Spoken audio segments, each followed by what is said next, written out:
What's going on, my creative collective? Welcome to your creative unconscious reading for August 6th. Things have just been like flowing through in terms of info and things this week. And for this particular reading, when I was meditating on the energy for it, what really came to mind was how last Saturday, after I had my Charlie Day and I went on a hike in the Niagara Glen, I had these ideas of lists come to me, right, as I wrote the Finding Hearts Project blog post, which I'll put in the description below again. But these lists that came to mind, and it was almost like it's sort of like a reverse vow, like what Christina Lopes had talked about in one of her videos, which I'll put the link to the description, or put in the link below as well. Put in the link below, you know what I'm saying. Anyways, and the lists that came to mind were the Never Again list, and the things I choose now list. There are others too, right? Like the Get the Hell Over It list and the Won't Let It Hurt Me Anymore list. But the two that were really loud for this reading, it's like the Never Again list and the Things I Choose Now list, or the Things I Now Choose list. And just that idea of the release, but it's like the promise to ourselves that we're making in the process. So this like self-care promise, these promises to care so deeply about what we truly want and what we truly need. It feels like, it feels like quiet shifts that are moving mountains, really, that are moving mountains. So do you want, okay, I'm going to do these ones first. I was going to save these for the end, but Spirit would like them now. So yeah, just the Never Again list and the Things I Now Choose list.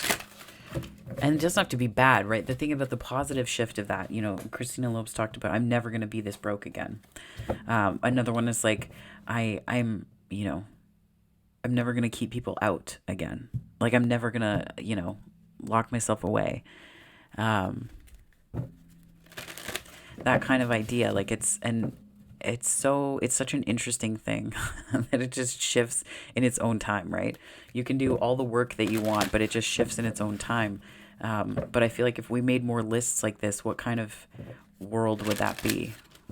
What kind of world would we live in if we made more Never Again lists in a positive orientation and then pivoted towards the Things I Choose Now list, right? So just some guidance about these lists and our orientation towards what we really and truly want. Spirit, can you give us some wisdom for my creative unconscious collective and anyone who finds this and who is, just kind of peeking in, who isn't part of the collective yet, but who just watches this and wants some wisdom and some love surrounding them.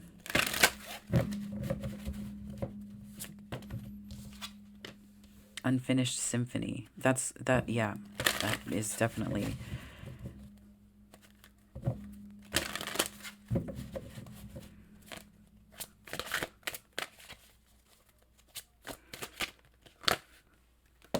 a change in the wind.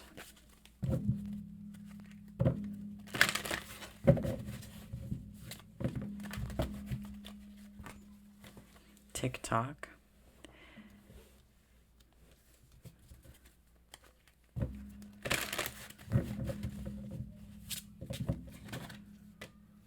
By the book.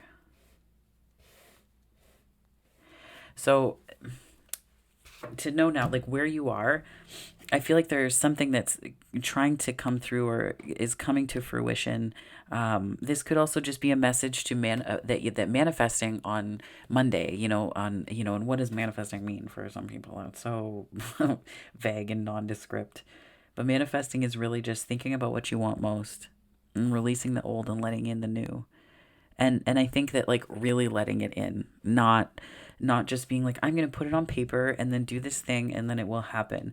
It's like being open-hearted and kind of scared shitless that it might happen, right? That's when people say like, be careful what you wish for. And it's like, well, at first I would be like, haha, that's ridiculous. And now I'm like, ooh, there is something to that. Not in a way of lack though. Be careful what you wish for. Because if you get it, it's going to confront all of the things that you might have told yourself that you're not worthy of. 444 on the time. It might have told you all the things. It might fly in the face of this logic. So if it all comes in at once, you're not only experiencing the fulfillment of a deep desire, but the challenge will be that you feel completely unworthy of it. And that's what needs to be cleared, or, needed to be cleared. I feel like a lot of, different readers and different people that I've talked to lately are talking about these things, where it's like clearing the way for the new or the old, new jobs, new apartments, new homes. Like people just, there's a lot of new coming in. And, it's to be expected too after, like post pandemic. I mean, in Canada here, this is the first summer where we haven't had the same, at least in Ontario, the same level of restrictions and things like that. So it kind of feels like a spring for the soul, where connecting is possible again, and all of that. So it's not like I think it's a collective experience at once, but I think there's also this aspect of be careful what you wish for, because you just might get it. But that's part of the never again list, because you're saying, you know what, I am never again gonna disempower myself by believing that I'm less than anything, that I'm less than amazing, that I'm less than wonderful. I'm never again going to let people get into my head and tell me that I'm less than.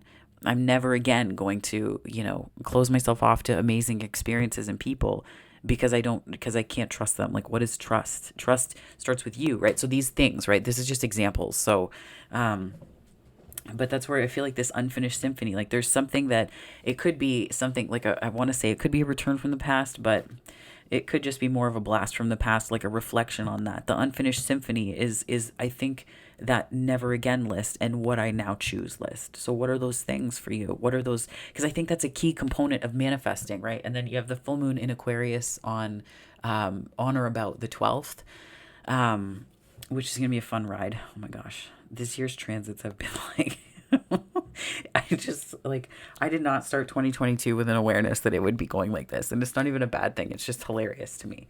But so, I think it's a good thing to look at these lists and intention settings, not as like, let's check off these lists and make checklists for ourselves, because that feels really productive.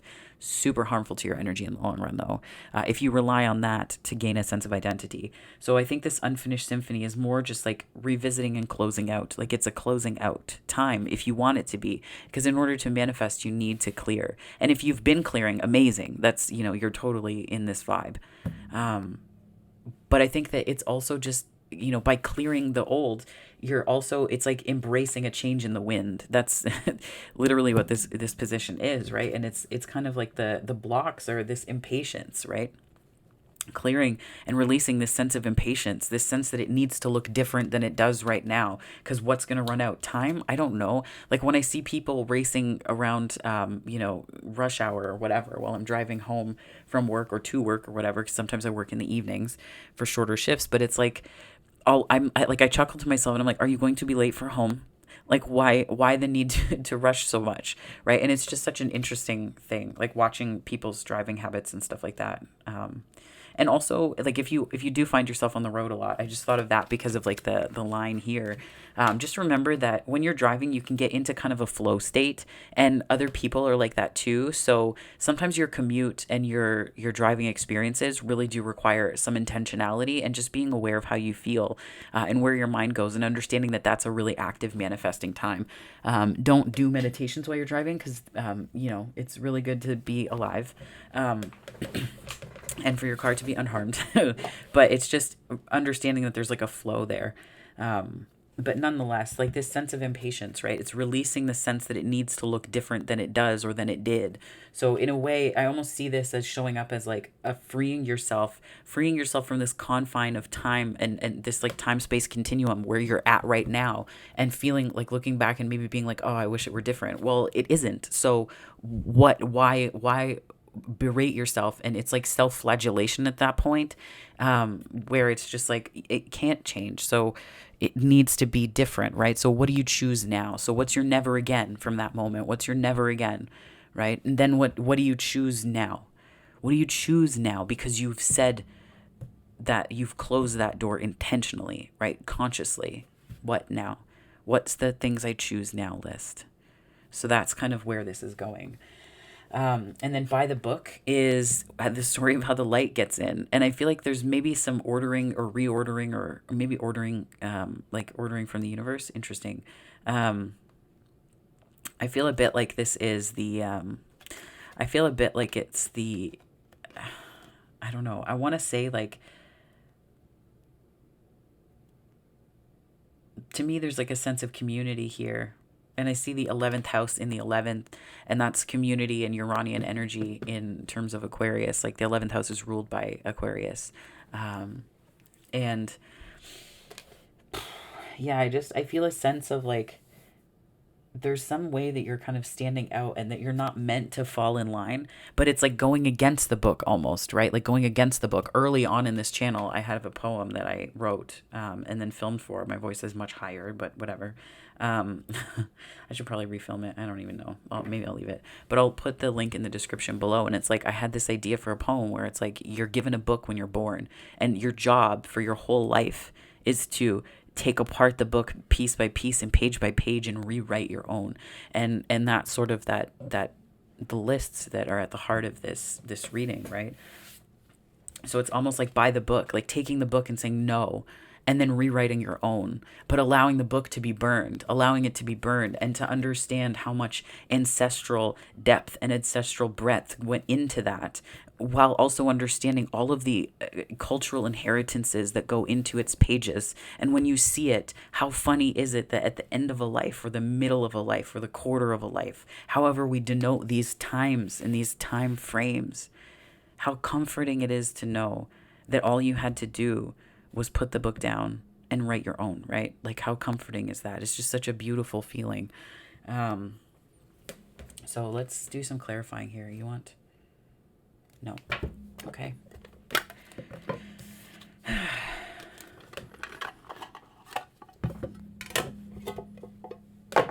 Okay. Spirit, what messages do you have to clarify this creative unconscious reading? This unfinished symphony. Can you tell us more about that for my creative unconscious collective? The moon. Unfinished symphony. I'm chuckling because the moon is like unseen energy, and unfinished symphony strikes me as like unseen energy, like illusion energy a little bit. So it's just the Three of Pentacles. I think there's just a process going on in the background for you right now where it's like there's a building and rebuilding. Could be collaboration as well that's coming in. I mean, it could be some pretty cool collaborations that come from this, right? Like this sort of, I'm almost getting the unfinished symphony as like the music inside of you, and this little egg is like letting something come forth and be born, right? Your inner voice. I also see Neptune in this. Interesting. I'm seeing Neptune in this. I know Neptune went retrograde, but I also just see like the higher octave of Venus. Like there's some kind of recognition. It's like you hear something and you recognize it like a song. Like you're like, oh yeah, I know that song. But it's something that happens at a soul level that you can't see, that starts to build a really solid foundation for you. Okay, hold on. That wasn't even a real shuffle. It's like the deck was like, just kidding.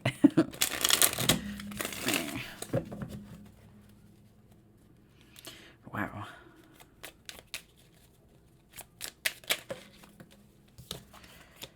Six of Wands. Oh, we have a judgment. We have a judgment. A justice and judgment. Wow. Okay, so, all right. Slow your roll there, Spirit. No, I'm kidding. I feel like it's like, the way that I'm seeing this is like the foundation that you're building is bringing in a measure of success, but also this certain sense of internal freedom, right?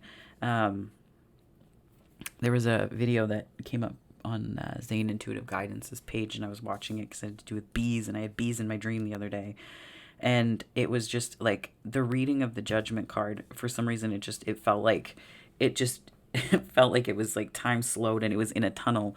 But it's just this idea that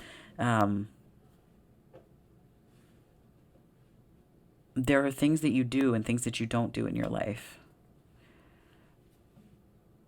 And it's almost like the decisions that you make, like the power of the decisions that you make from this conscious place, right? And I feel like the Justice card to me, in many ways, these can probably be interchangeable in terms of like, this is the way it's actualized in the 3D, and this is the way it's actualized in the 5D in terms of cause and effect, right? So the Ace of Swords and the Two of Swords, Ace of Swords cause, Two of Swords effect. And it kind of is realized in these two ways where spirit and you know, that sense of fate and destiny are coming together in this card, but then it's also like the practical application of that in the everyday. I also just think this card is super queer and I like it. Queer and I guess trans too, because there's like a little at the top there. Although my flag is more non-binary, but that's okay. I'm not going to be picky because it's still lovely to see. Nonetheless, right? This like 3D, 5D version of that and how it is applied. And I think that this isn't just like a shift. This is like a rearranging of the whole big picture, like the whole big picture. And that I think is like, it's really powerful energy, a change in the wind too. Like that's where it's like there's shifts taking place. And I feel like it's like breaking away the old or taking away like the structure. There's something about this foundation, like you have the foundation built in some capacity or at least an idea of the foundation that you want. And what's being blown away is not the foundation, but all of the like decorative stuff that was placed in it or on it. So it's almost like this sort of ego's accoutrement where it's like you're just clearing that away. And there's something about change, yes. There's something about change here, but I feel like there's something about a foundation that you have internally being unchanged. And in a good way, right? In a good way.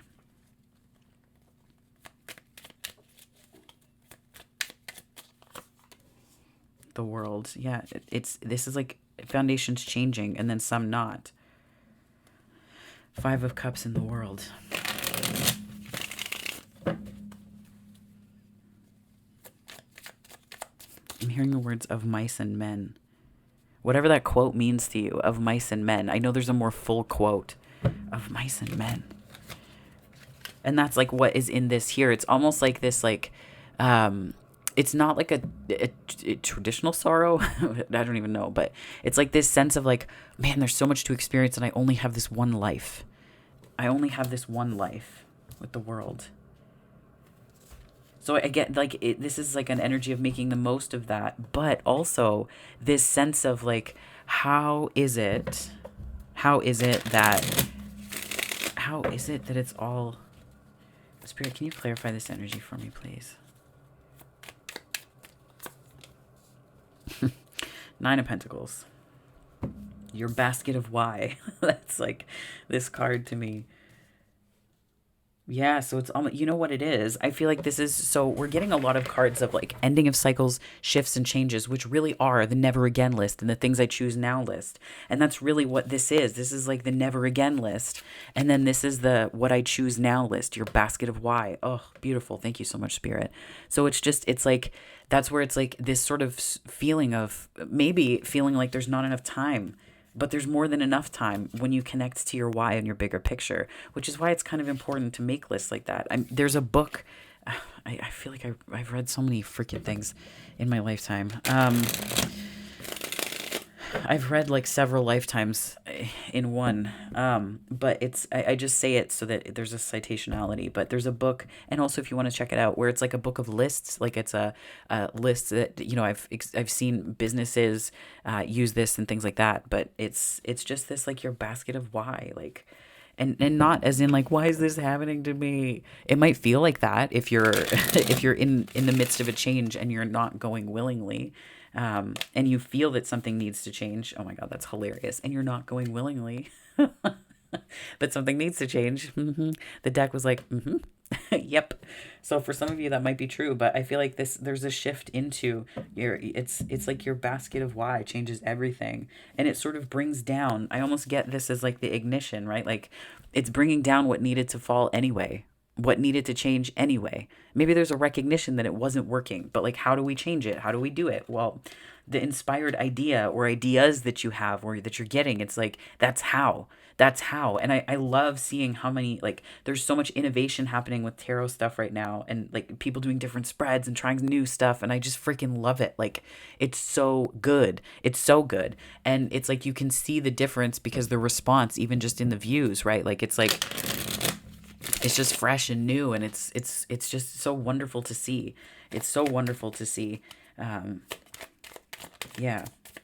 Not that the old stuff, there was nothing wrong with it, but it was just, it's like you can hear the excitement in some readers' voices, and you're like, yeah, yeah, yeah. Like, it's so, you can tell it's fun. Like, it's this sense of fun to it. So in terms of this sort of feeling like time is running out, though, I'm quite curious here because we have the Lover's card, which is some Gemini energy. I'm hearing there's no need to rush. There's no need to rush. There's no need to rush. And it's almost like this, what I'm seeing is a flying V, which is not The Mighty Ducks, my friends, although that is an excellent movie. But this is sort of that sense of the way that geese have this, they know to fly in the V. Like, there's just this into like this cellular recognition. So it's almost like where you feel like time is running out or it's slipping away. It's like there's this seasonality to things, and like a lot of geese just stay. They overwinter here, so it's not they don't like separate. It's some of them just stay here, but it's this sense of like recognizing the season internally and just understanding it's time to go, but not like away. Maybe it's time to go with, maybe it's time to go to. But that's where the things that you now choose list. What is that? What is that?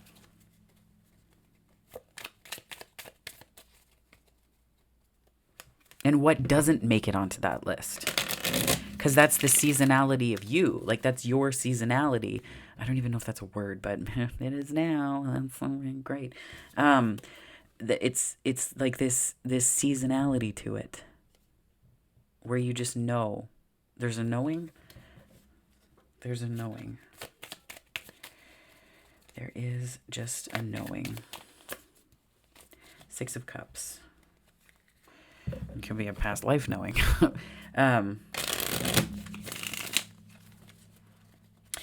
It could just be like a reflection energy too, right? Like a depth of what's below the surface when you look back at how things were moving. Like, this could also be an appreciation for what has passed already, because there's so much going on under the surface. Like, there's so much depth to it that when you reflect back in this energy of freeing yourself from feeling like it had to be any other way, freeing yourself from this energy of feeling like you have not enough time, like there needs to be a rush towards something or to do something.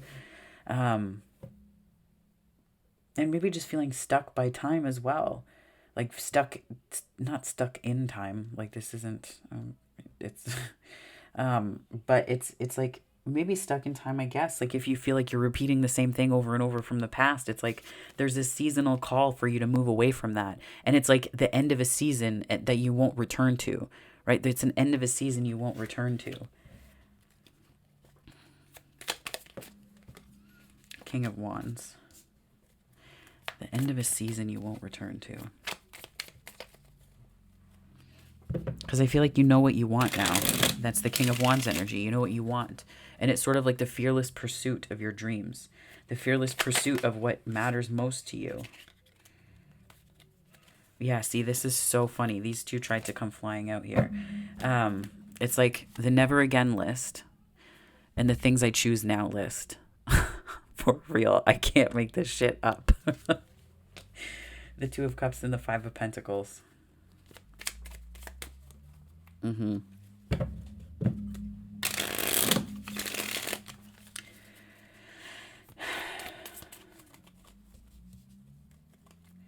Yeah, the things you choose now. Nine of Cups. Personal fulfillment. I feel like it's like when you turn your attention towards caring and tending to your own garden, your own damn self, right? Like, that's where this kind of gets, you gain access to this, and it allows you to pour from these cups into another and to be poured into. And to be poured into. which just feels like a flow. Like it feels like a deep sense of movement.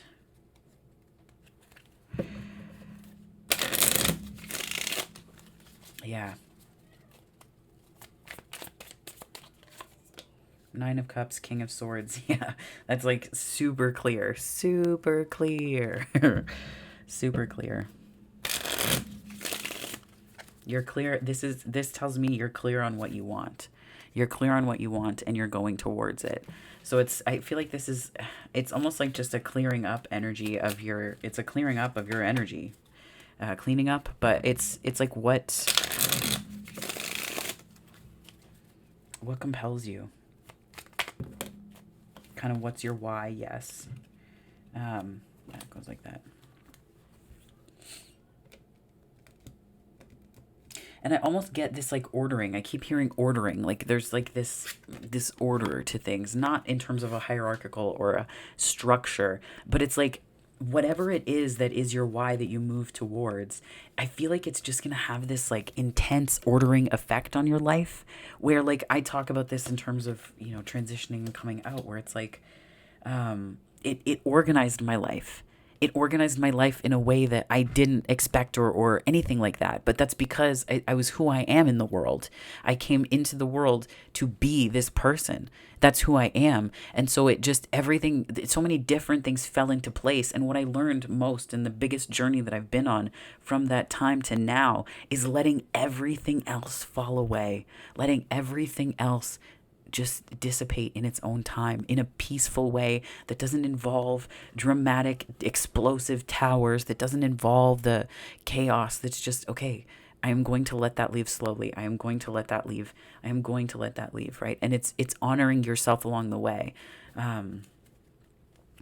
It's been a time, and there's definitely like, I feel like there's a sense of I don't know, readying for new, but I feel like there's a way that this, like when you focus on what you want, it's like there's a lot of wisdom in it. There's a lot of wisdom in it because it orders things for you. It organizes them. And it helps you stay organized, not in the little details, but like the big stuff. Like, what are the things you're choosing now? And how are you moving towards them? Really? That's the Hermit. And the Ten of Pentacles.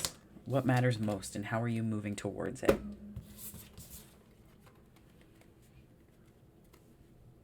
And the Never Again list and the Things I Choose Now list. Brilliant. Okay, so I'm going to pull from the Notes from the Universe on Love and Connection deck by Mike Dooley. Just to close out this reading. Spirit, what messages do you have for my creative unconscious collective? Do something new, something different. Ain't that the truth? Whoa. Okay, and we also have I Go Where You Go. Getting some vibes of like, some vibes of John Kabat-Zinn off of this. I Go Where You Go. Yeah. Oh my God. Okay. I'm going to read both of these. I'm going to read this one. And then I'm going to read this one. Okay. Do something new, something different. Ever notice how it's easier to fall in love and be fallen in love with when you're busy? Thank goodness I'm you.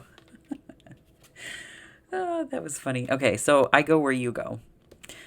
Tell me, are you finding that the occasional stranger has a crush on you? That for words you've almost mindlessly chosen, hearts broken too long begin to heal?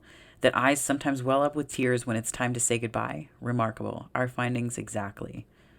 Psst, your divinity is showing. The universe. I go where you go. That's perfect. It just feels like the things are aligning, like the stars are aligned. So make excellent use of whatever that means to you and for you of Lionsgate on August 8th. Sometimes it's just going to mean getting into your happy place and, laughing a lot that day or intentionally writing things down or looking at, things that you have written down or journaled about or reflecting or meditating, whatever it is. Just stay connected to your joy because I think that's going to be the most powerful piece here. That's going to be the most powerful piece. So I hope that this resonated. If it does, or if it did, please like and subscribe. And as usual, thank you so much too. Thank you so much too for people who joined from my subscriber base, because I really appreciate you. So thank you for that. And as as usual, wherever this finds you on the time space continuum, morning, afternoon, or night, I hope it finds you very, very well, my friends. Take care.